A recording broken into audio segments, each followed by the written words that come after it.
Epstein survivors accuse Pam Bondi of lacking humanity and integrity after fiery Justice Committee testimony.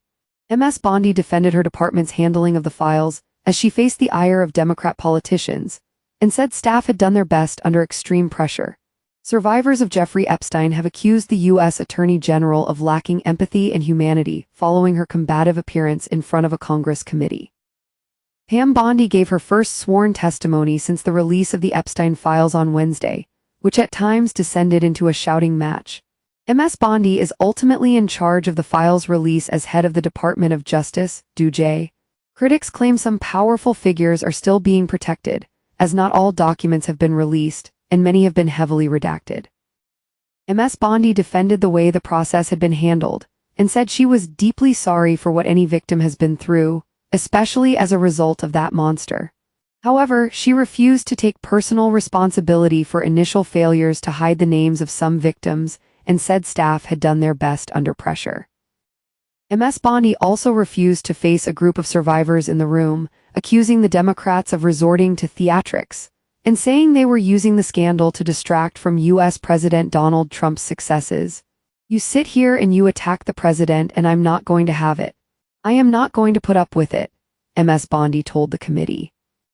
The group gathered behind Ms. Bondi all raised their hands when Democrat member Pramila Jayapal asked which survivors still had not been able to meet DOJ officials. The Attorney General also revealed her department had pending investigations against some Epstein co-conspirators to something many victims are pushing for too, but did not elaborate on who that involved. Epstein survivors later hit out at Ms. Bondi's appearance, with one saying she felt degraded by her testimony. "There was such a lack of empathy today. There was such a lack of honestly humanity today," Danny Bensky told Sky's U.S. partner NBC News. "Something that I think all of us felt a little devastated about was that she had 3 opportunities to address survivors," she added. "We stood up, and all she had to do was turn around, and she could not even turn around and face us." Ms. Bensky said she was abused by Epstein in his New York mansion when she was a 17-year-old aspiring ballerina.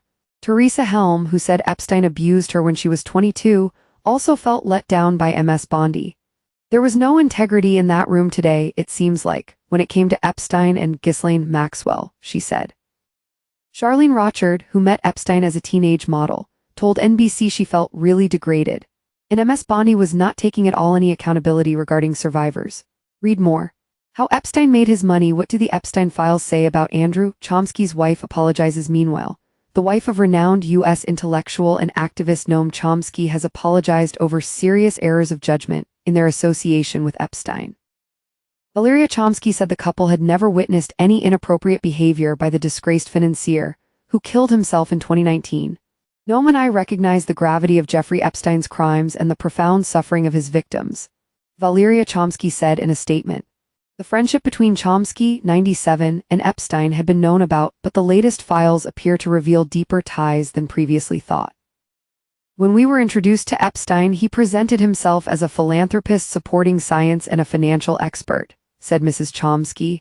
"By presenting himself this way, Epstein gained Noam's attention and they began corresponding. Unknowingly, we opened a door to a Trojan horse."